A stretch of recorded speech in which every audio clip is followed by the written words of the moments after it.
ఓవరాల్గా బడ్జెట్ ఏ రకంగా ఉంది అనేటువంటి అంశాల మీద Bharatiya Janata party MP decay అరుణ మాట్లాడుతున్నారు. ఒకసారి లైవ్లో చూద్దాం.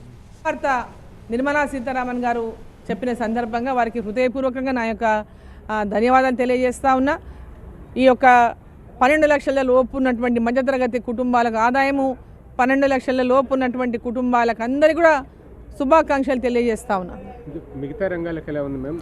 మిగతా రంగాలకు ఫార్మర్స్కి కానీ మహిళలకు కానీ అదేవిధంగా ఇండ్ల నిర్మాణం కోసం పెద్ద ఎత్తున మళ్ళీ సంఖ్యను ఇంకా అనేకమైనటువంటి ఇండ్ల సంఖ్యను కూడా పెంచుకోవడం కానీ పేదవాళ్ళకి, అదేవిధంగా ఈరోజు గ్రామీణ ప్రాంతాల్లో కూడా ఎంప్లాయ్మెంట్ను పెంచడానికి అనేక రకాలుగా అంటే ఈరోజు ట్రైనింగ్స్ ఇచ్చి వాళ్ళకి స్కిల్ ట్రైనింగ్స్ ఇచ్చి వాళ్ళకి డెవలప్మెంట్ చేసి వాళ్ళకి దాని ద్వారా ఉద్యోగావకాశాలు లభించేటటువంటి విధంగా కూడా దీంట్లో పెద్ద ఎత్తున బడ్జెట్లో రూపొందించినారు.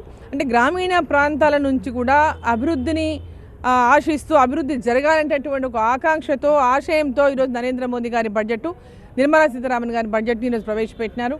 ఈరోజు ఒక లక్ష్యం ఏంటంటే వ్యవసాయ రంగం, అదేవిధంగా ఈరోజు చదువుకున్నటువంటి వాళ్ళకి పెద్ద ఎత్తున గ్రామీణ ప్రాంతాల్లో చిన్న చిన్న స్టార్టప్స్ పెట్టుకోవడానికి కూడా అవకాశాలు పెద్ద ఎత్తున కల్పించారు ఈ బడ్జెట్లో.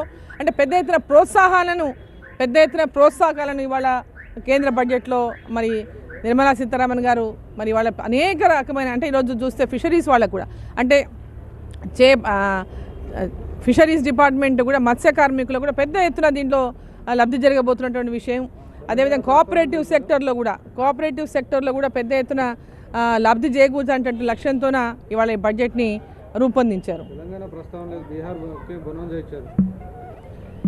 ఒక్కొక్క స్టేట్ ప్రస్తావన ఎప్పుడూ ఉండదు. ఈ కేంద్ర బడ్జెట్ అనేది అంటే ఆ స్టేట్ సంబంధించిన ఏదైనా సపరేట్గా ఇష్యూస్ ఉన్నప్పుడు వాటి గురించి ప్రత్యేకంగా చెప్పాల్సి వస్తుంది.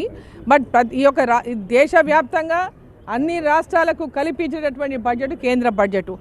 ఎక్కడైనా ఏదైనా ప్రత్యేకమైనటువంటి ప్రస్తావనలు ఉంటే ప్రస్తావన చేస్తారు తప్ప ఇది దేశంలో ఉన్న అన్ని రాష్ట్రాలకు సంబంధించినటువంటి బడ్జెట్ ఇది.